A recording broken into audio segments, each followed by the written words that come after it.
Porsche, it's a fan's favorite. From crazy wide bodies made by Akira Nakai, you know, the dude that's always smoking his cigarette while creating this amazing wide body masterpiece by hand, by eye. It is insane. You guys gotta check that guy out. To show cars, racing, them breaking records at the Nürburgring, to private companies making crazy custom Porsches. For example, Gemballa. So let's talk about Uwe Gemballa. He started Gemballa in 1979. Gemballa was known for creating crazy Porsches, pursuing to make the Porsche even fancier, even faster. He was putting a lot of horsepower on them, insane audio systems. Instead of the side mirrors, he was putting cameras. Big old cameras, camera looking things like HVS. That was revolutionary if you ask me. His success came with a price, because Uwe Gemballa, allegedly he was making shady business. When you do shady business, things can happen. For example, he got kidnapped and some said he got tortured. As that goes, we don't know, but he ended up getting killed. After a ransom of 1 million euros was asked for, I don't think they never got the money. Uwe Gemballa had big aspirations. He had big dreams and he was trying to shoot as high as he could. He even worked and designed some magnificent cars for BMW, Mercedes, and who am I forgetting? Oh, of course, Ferrari. You know what Ferrari he picked? A Ferrari Enzo. The concept car that Gemballa had, it was pretty good. It was outstanding and it looked pretty good, to be honest. It was inspired by the MiG-25, you know, the fighter jet. The 25 that he planned were not done ever. The only car that was ever done with that design, it was a concept car. And sadly, that's what happens when you try to like do something crazy to a car that it's so special to people and so rare. You know, that car, it's a collectible. That car is special to these 25 human beings that own them. One of the most iconic cars in the world. Special. There was only 400 Ferrari Enzos in the world. So 25 out of 400. It was kind of like a possibility, but none of the 400 owners wanted to do it. None of them. And supposedly, according to sources, Gemballa's company was not doing well. So, you know, as some CEOs do, they try to make money in different ways. You know what I mean? Different ways. He went to Colombia and started talking to Pablo Escobar. Nah, just kidding. So he flew to South Africa in 2010. Since his company allegedly was doing bad, he was looking for new investors. And one of these investors was called Safari. You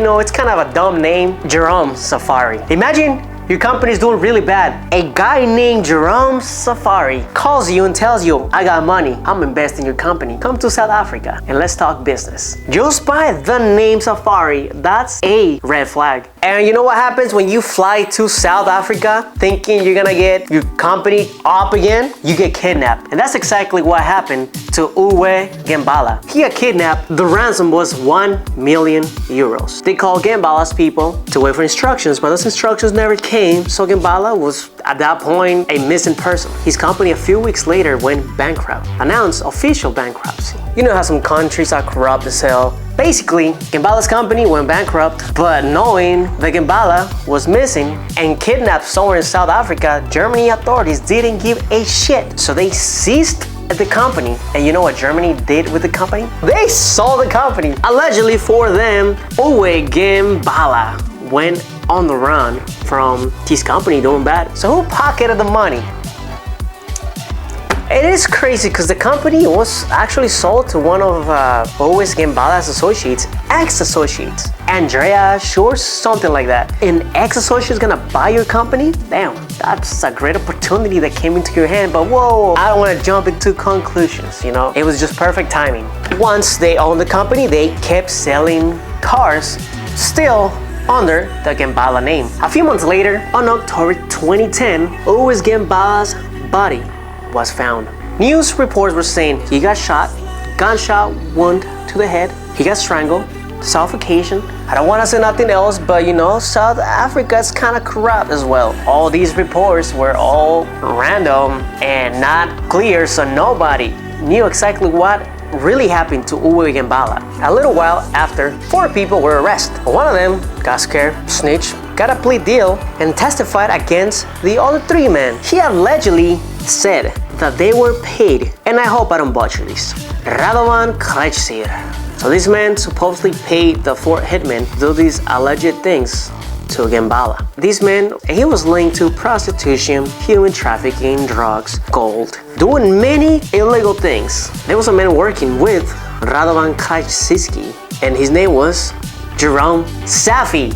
And that clicks because it's basically an alias for Jerome Sapphire or Sapphire, the man that supposedly contacted Uwe Gemballa to meet in Africa. And I must say something that's super shady and very fucking petty if you ask me. If you go to the Gemballa website, in the website they never mention the man that created these cars. They never mention the name Uwe Gemballa, but they're basically taking credit for everything he did. And the main thing you see on the website is the new CEO of Gemballa, Stefan Korvak, taking credit for all this. The main paragraph says that was his vision. His inspiration for Gemballa was this and that. Like, come on, bro. Anyways, I'm not gonna get into that. Like, I'm not even involved, but I'm just passionate about this. That's some backstabbing shit. True car people know the true story behind Gemballa. And I'm just surprised Uwe Gemballa's son hasn't sued. He probably did, or his wife, like they had to sue, right? Talking about Uwe Gemballa's son, his son, Mark Philip Gemballa. It is crazy too, because when his dad died, he was 16. He went and worked for Porsche, Mercedes, Aston Martin. He wanted to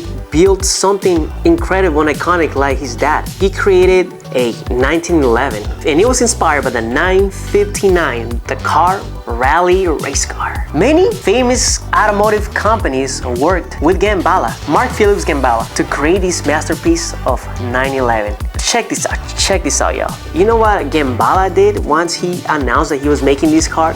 Gemballa literally sued this car for copyright infringement. Like, bro, you guys are using this guy's last name, this guy's father's legacy. That's some petty shit. God damn. Getting sued because you want to build something like your father, something special with your last name, Gemballa.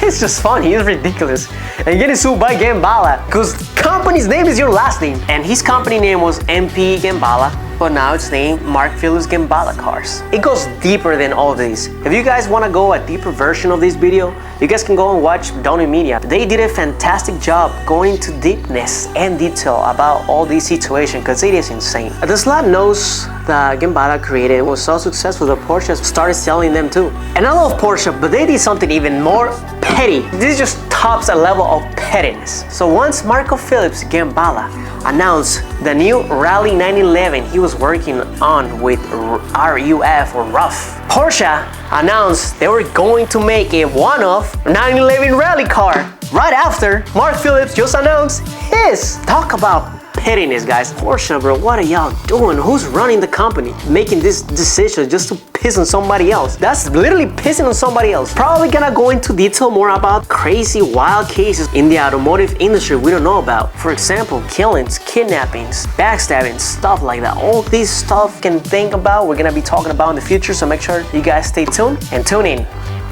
Till next one.